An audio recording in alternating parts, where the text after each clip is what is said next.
اپنے دوستوں کو فرقہ سے نکالنے کے لیے احادیث بتانا پڑتی ہیں.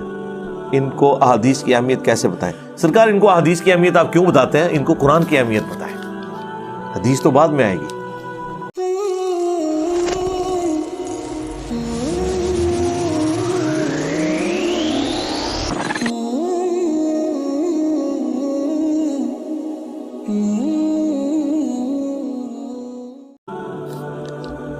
حدیثوں سے آپ نے جو مسائل ثابت کر رہے ہیں نا، وہ چھوٹے مسئلے ہیں. اصل ہمارا جو عقیدہ ہے وہ ہے عقیدہ توحید، عقیدہ ختم نبوت. یہ بنیادی چیزیں ہیں. احادیث سے آپ نے جو مسائل ان کو بتانے ہیں، رفع الیدین کا، آمین کا، بنو امیہ کا، یہ ساری چھوٹی باتیں ہیں. اصل مسئلہ یہ ہے کہ انہیں قرآن کی توحید کے اوپر لے کے آنا ہے. قرآن سے تو کوئی مسلمان انکار نہیں کرے گا. بالکل گیا گزرا مسلمان بھی ہو نا، ان پڑھ جاہل کسی بھی فرقے کا، سنی ہو شیعہ، اس سے آپ صرف ایک سوال پوچھیں، یار اگر کوئی بندہ نیا مسلمان ہو گورا تو ہم اسے کون سی کتاب پڑھنے کے لیے دیں؟ تو سارے آپ کو کہیں گے جی قرآن کا ترجمہ دیں انگریزی میں پڑھنے کے لیے. یہی کہیں گے نا. کیا شیعہ کہے گا کہ اصول الکافی پڑھنے کے لیے دو، یا 14 ستارے پڑھنے کے لیے دو؟ دیوبندی کہے گا فضائل اعمال پڑھنے کے لیے دو؟ نہیں. بریلوی کہ جی فضان سنت پڑھنے کے لیے دے دو؟ نہیں. اہل حدیث کہتے ہیں جی بخاری مسلم پڑھنے کے لیے دے دو. سارے یہ کہیں گے جی قرآن پڑھنے کے لیے دے. اب اگلا سوال ذرا اسے پوچھیں کہ تو جب مسلمان ہوا تھا تو بھی قرآن پڑھ کے ایسا ہے؟ نہیں. اور تیرا ابا بھی قرآن پڑھ کے مسلمان نہیں سی ہوا تے اودا ابا بھی تے اودا ابا بھی تے اودا ابا بھی. تو پہلا وڈا ابا بھی جڑا ہندو تو مسلمان ہوا سی وہ بھی قرآن پڑھ کے نہیں سی ہویا. قوالی وجد آ گیا ہوئے گا انہوں تے ہو گیا مسلمان. کنوکشن والا ایمان تو کوئی نہیں ہے. کنوکشن والا ایمان جس کا ہوتا ہے وہ نظر آ جاتا ہے. پھر تو لوگوں کو تو مشورہ دے رہے ہیں قرآن پڑھ کے مسلمان بنو، خود جو مسلمان بنے ہوئے ہیں بغیر قرآن پڑھے اور اسی وجہ سے قرآن کے خلاف عقیدے، پہلے صفحے کا ٹیسٹ نہیں پاس کر سک رہے. ایاک نعبد و ایاک نستعین، اللہ تیری عبادت کرتے ہیں، تجھی سے مدد مانگتے ہیں. نماز میں یہ پڑھ رہے ہیں، نماز سے نکل کے کوئی کہہ رہا ہے یا بھاول حق بیڑا تک، یا معین الدین چشتی پار لگا دے کشتی، بری بری سرکار بری کھوٹی قسمت کر دے ہری. یہ نعرے چل رہے ہیں ان کے.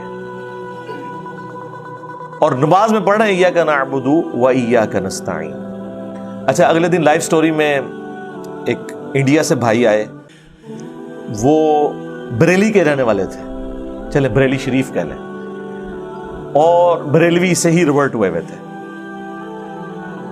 اور وہ ریورٹ اس لیے ہوئے کہ اپنا علاقہ چھوڑ دیا. آپ کے ساتھ سب سے بڑی اللہ کی رحمت یہ ہے کہ آپ پاکستان، انڈیا، بنگلہ دیش چھوڑ کے باہر کسی یورپ یا امریکہ کے ملک میں چلے جائیں، کم از کم آپ دین کو سیریز تو لیں گے. ادھر تو انہی جیلوں میں ہی مریں گے. تو جتنے لوگ باہر کے ملکوں میں ہیں نا، وہ پھر جب دوسرے مذاہب کے ساتھ انٹریکشن ہوتا ہے پھر وہ کہتے ہیں چلو ہم بھی ذرا قرآن پڑھیں، ہمیں پتہ چلے دین کیا ہے. جب ان کا تو جنہوں کہتے ہیں ترا نکل جاتا ہے جدو وہ پڑھتے ہیں کہ یار اسی تو خود مسلمان کوئی نہیں، اسی کسی کے اسلام. تو وہ بھی ریورٹ ہوئے. واپس جب گئے، کہتے ہیں میں اپنے محلے کی مسجد میں نماز پڑھنے گیا تو انہوں نے جب دیکھا تو مولویوں نے ساروں نے گھیر لیا. انہوں نے کہا اینو کیا ہو گیا؟ تو انہوں نے، آپ دیکھیں کیسے شرارتی لوگ ہیں اور کیسے یہ کننگ قسم کے لوگ ہیں، کیسی آپ کی حس کے ساتھ کھیلتے ہیں. اب وہ اس کو خود پکا منہ بنا کے کہہ رہا ہے دیکھو یار ہم مشرک ہیں، ہم مرے ہوئے بزرگوں سے مانگتے ہیں اور اللہ کے علاوہ کسی سے مدد مانگنا شرک ہے. اچھا، وہ بیچارہ آگے سے کہہ رہا ہے جی بالکل ایسا ہی ہے. اور یہ کون کہہ رہا ہے؟ بریلوی اس سے پوچھ رہا ہے. اس نے کہا یار جب یہ شرک ہے تو ہم تو یہ شرک کرتے ہیں بھائی، تو تمہارے پیچھے نماز نہ پڑھا کرو. ہاں، اصل مقصد اس کا یہ تھا. تو ماموں پارٹی شرک چھوڑ دینا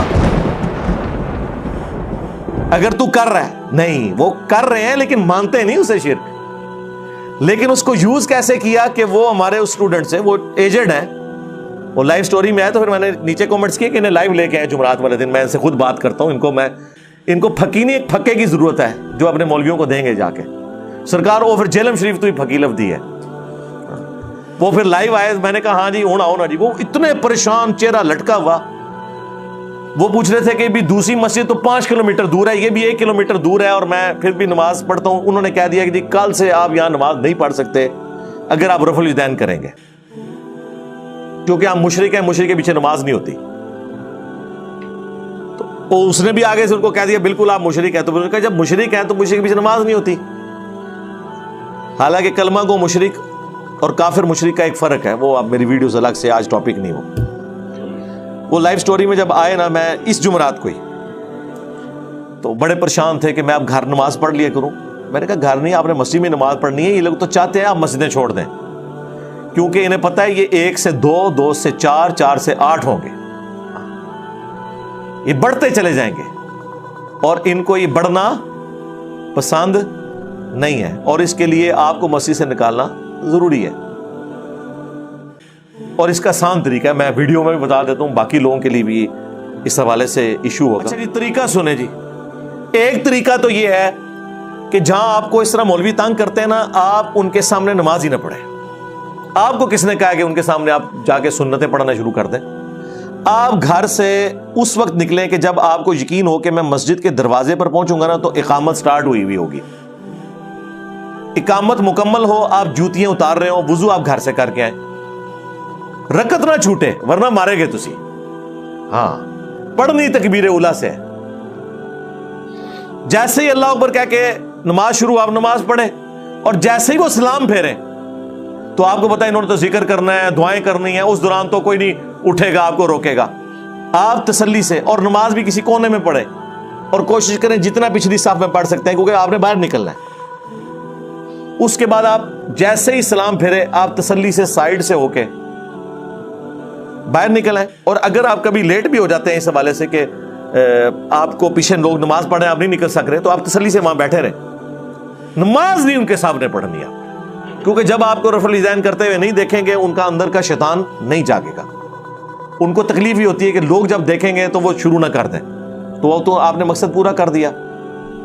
مسجد نہیں, پھر ایک وقت آئے گا حالات سازگار ہوں گے, ایک ایک سٹیپ طے ہوتا ہے. پھر کبھی مولوی صاحب کو کوئی 500 روپیہ, 1000, کبھی کو خوشبو, کوئی سوٹ گفٹ کر دیا. آہستہ آہستہ آپ دیکھیں ٹالرنس ہوگی انشاءاللہ تعالی. پھر آپ کو ہاتھ چھوڑ کے بھی نماز پڑھنے دیں گے. وہ یہ آزمائی ہوئی بات ہے, ایک جگہ نہیں. اور یہ ایسا آزمودہ فارمولہ ہے جو کبھی فیل ہی نہیں ہوا, کیونکہ اس امت کا فتنہ مال ہے.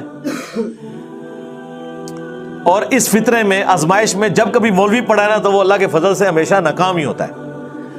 آپ کو ہمیشہ کامیابی ہوگی, آپ ان کو پیسے دینا شروع کریں.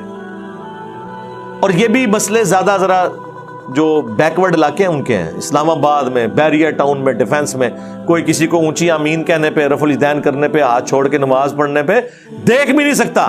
جس طرح یورپ اور امریکہ میں ہراسمنٹ ہے نا, یہاں بھی ہراسمنٹ شمار ہوتی ہے, کیونکہ مولوی کی وہ نوکری ایک کمزور سے دھاگے سے بندھی ہوئی ہے. وہ اس مسجد کا بادشاہ نہیں ہے, ملازم ہے, اس لیے اس کی جرت نہیں کسی نمازی کے ساتھ.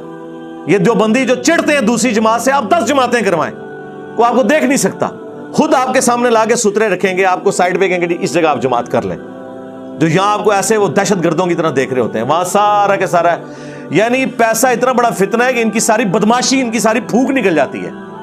تو ایک طریقہ یہ ہے کہ آپ اقامت کے وقت مسجد میں انٹر ہوں تسلی سے, اور سلام پھرنے کے بعد گھر آئیں, گھر آ کے نماز پڑھیں. بخاری مسلم میں حدیث ہے کہ مرد کی سب سے افضل نماز فرض کے بعد وہ ہے جو اپنے گھر میں پڑھتا ہے. تو سنت ہے, گھر میں پڑھنا سنت ہے, نبی الاسلام بھی سنت یا نفلی نماز آپ اسے کہہ سکتے ہیں. اور مسلم شریف میں حدیث ہے کہ گھروں کو قبرستان مت بناؤ, یہاں نماز پڑھا کرو, نماز کا کچھ حصہ گھروں میں پڑھا کرو, اس سے گھروں میں برکت ہوتی ہے. تو یہ تو سنت ہے, اس سنت میں بھی عمل کرنے کا موقع ملے گا. اور دوسرا طریقہ یہ تو آپ نے کرنے کا. دوسرا طریقہ جو میں نے انہیں بتایا کہ اگر آپ کو مولوی دوبارہ گھیر لے نا, تو آپ نے ان سے کہنا ہے کہ بے شک آپ شرک کر رہے ہیں, آپ نے خود بھی مانا ہے ماشاء اللہ تعالی, اور لیکن مسئلہ یہ ہے کہ نماز میں تو آپ پڑھتے ہیں ایاک نعبد و ایاک نستعین, نماز میں آپ شرک کوئی نہیں کر رہے. اگر آپ نے مجھے یہاں سے بھگانا ہے نا, تو آپ نماز میں ایاک نعبد و ایاک نستعین کی جگہ یا علی مدد, یا شیخ عبد القادر جیلانی مدد, یا معین چشتی پار لگا دے کشتی، یا بھاول آگ بیڑا تک، بری بری سرکار بری کھوٹی قسمت کر دے ہری. آپ یہ ایاک نعبد و ایاک نستعین کی جگہ یہ شروع کر دیں تو میں آپ کے پیچھے نماز نہیں پڑھوں گا. لو پیکج لے لو تو ٹائم قیامت تک جائے. تو یہ ایک علمی جواب ہے. جو یہ کہتے ہیں ہم شرک کر رہے ہیں، ہمارے انہیں کہیں شرک آپ کر رہے ہیں لیکن نماز کے بعد، نماز کے اندر آپ موحد ہیں تو ہمارا آپ سے کنسرن صرف نماز کی حد تک ہے. نماز کے بعد کوئی بندہ کوئی برائی کا کام کرتا ہے اس کا اور اللہ کا معاملہ ہے. ہم تو نماز میں بند ہیں. ہاں اگر ہماری نماز چھڑانی ہے نا اپنے پیچھے تو نماز میں بھی پڑھنا شروع کر دو. تو نماز ہی کون پڑھے؟ تو سرکار اتنا ثواب کا کام ہے تو نماز ہی پڑھو نا. نماز میں بھی یہ نعرے لگاؤ نا، اتنا جو ثواب کا کام ہے بدعت حسنہ ہی کہہ کے لگا دو. تو نماز میں آپ شرک نہیں کر رہے تو ہم، اور اس کے ثبوت میں وہ سنن کبریٰ البیہقی میں جو عبداللہ ابن عمر کہتے ہیں جب تک خوارج کی مساجد سے حی علی الصلاۃ حی علی الفلاح کی آوازیں آتی رہیں گی، ہم ان کے پیچھے نماز بھی پڑھیں گے، ان کی اذان کا جواب دیں گے، ان کے سلام کا جواب دیں گے، اور جب یہ ہمیں کہیں گے ہم اپنے مسلمان بھائیوں کو قتل کریں تو ہم ان سے الگ رہیں گے.